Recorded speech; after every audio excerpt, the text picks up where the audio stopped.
जिस तरह से सरकार महिला आरक्षण बिल को लेकर आई है, आप लोग इस बिल को किस तरह से देख रहे हैं? अगर उनकी नीयत सही होती तो महिला आरक्षण बिल को अलग से इंट्रोड्यूस करते। कोई भी दल जो है इसका विरोध नहीं करता। जैसे 2023 में नहीं विरोध हुआ था, आज भी नहीं होता। इसलिए हमारी सबका विरोध है। ये दोनों को जोड़ करके जो बिल पास कराने का प्रयास कर रहे हैं, इसीलिए विपक्षी दल इसका विरोध कर रहा है। मुस्लिम, आदिवासी, ओबीसी, अति पिछड़ा को इस बिल में शामिल नहीं किया गया है। और आप भी समझते हैं, माननीय राष्ट्रीय अध्यक्ष जी ने भी महसूस किया है कि हमारा जो वंचित समाज है, उनसे आने वाली महिलाएं, साथ ही साथ जो अल्पसंख्यक समाज है, बौद्ध समाज है, सिख समाज है और जैन लोग हैं, इन वर्गों से महिलाओं का प्रतिनिधित्व यदि बढ़ेगा तो एक व्यवस्थित जो है महिलाओं का जो है प्रतिनिधित्व होगा, जिससे हर क्षेत्र से महिलाओं की आवाज सदन तक आएगी। आज शाम को जो है कि 4 बजे वोटिंग होने वाली समाजवादी पार्टी का किस तरह का तैयारी है? देखिए, महिला बिल के सैंडविच में अगर वो कुछ और डाल के लाएंगे तब तो यूनानिमसली पास नहीं हो पाएगा। आरक्षण बिल को अगर अलग से ले आएंगे तो उसका कोई विरोध नहीं करेगा। नमस्कार, सोशल संवाद में आप सभी का स्वागत है। कल देर रात जो है महिला आरक्षण बिल को लेकर संसद में चर्चा हुई, उस पर बातचीत करने के लिए हमारे पास साथ समाजवादी पार्टी से सांसद वीरेंद्र सिंह जी हैं। सर, जिस तरह से सरकार महिला आरक्षण बिल को लेकर आई है, आप लोग इस बिल को किस तरह से देख रहे हैं? क्या मंशा नजर आ रही है सरकार की? देखिए, सरकार अच्छी नीयत से नहीं ला रही है, केवल राजनीतिक लाभ लेने के लिए महिला आरक्षण बिल ला रही है। अगर उनकी नीयत सही होती तो महिला आरक्षण बिल को अलग से इंट्रोड्यूस करते।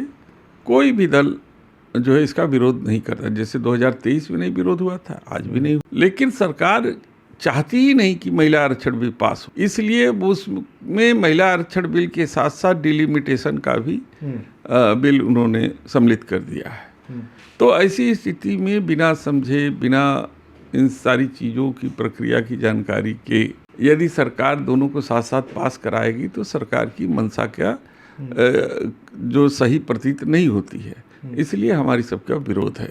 ये दोनों को जोड़ करके जो बिल पास कराने का प्रयास कर रहे हैं, इसीलिए विपक्षी दल इसका विरोध कर रहा है। अखिलेश यादव जी ने यह भी कहा कि मुस्लिम, आदिवासी, ओबीसी, अति पिछड़ा को इस बिल में शामिल नहीं किया गया है।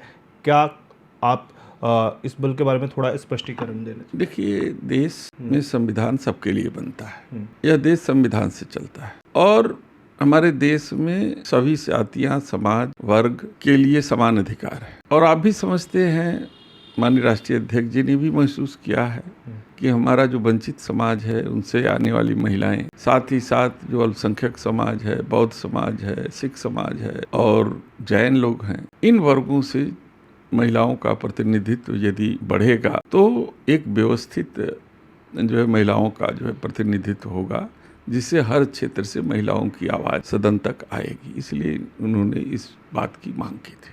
सर, आज शाम को जो है कि 4 बजे वोटिंग होने वाली है, समाजवादी पार्टी का किस तरह का तैयारी है? देखिए, महिला बिल के सैंडविच में अगर वो कुछ और डाल के लाएंगे तब तो यूनानिमसली पास नहीं हो पाएगा।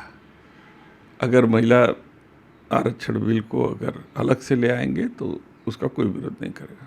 सर, एक सवाल, अभी जैसे नोएडा के अंदर आंदोलन हुआ और नौकरी करने वाले जो श्रमिक थे, श्रमिक आंदोलन, सैलरी को लेकर आंदोलन है, आप इस पूरे आंदोलन को किस तरह से देख रहे हैं? देखिए, ये सरकार का बनाया हुआ खेल है। अब जनता को लूट का एक संसाधन बनाई है। आउटसोर्सिंग कंपनियां किसकी है? वो भारतीय जनता पार्टी समर्थित उनके नेताओं की है। वो जो नियुक्ति करते हैं, वो जो आउटसोर्स करते हैं, आधी सैलरी लोगों की रखवा लेते हैं।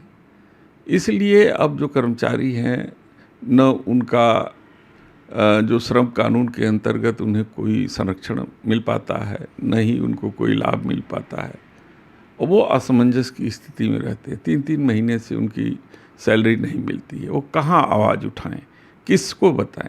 क्योंकि जो संस्थाएं हैं वो कहती हैं कि आप आउटसोर्स कंपनी के द्वारा दिए गए हैं, आप उनके कर्मचारी हैं। तो इस तरीके से जब कर्मचारियों को, श्रमिकों को जब छल करेगी सरकार तो आक्रोश तो आएगा ही।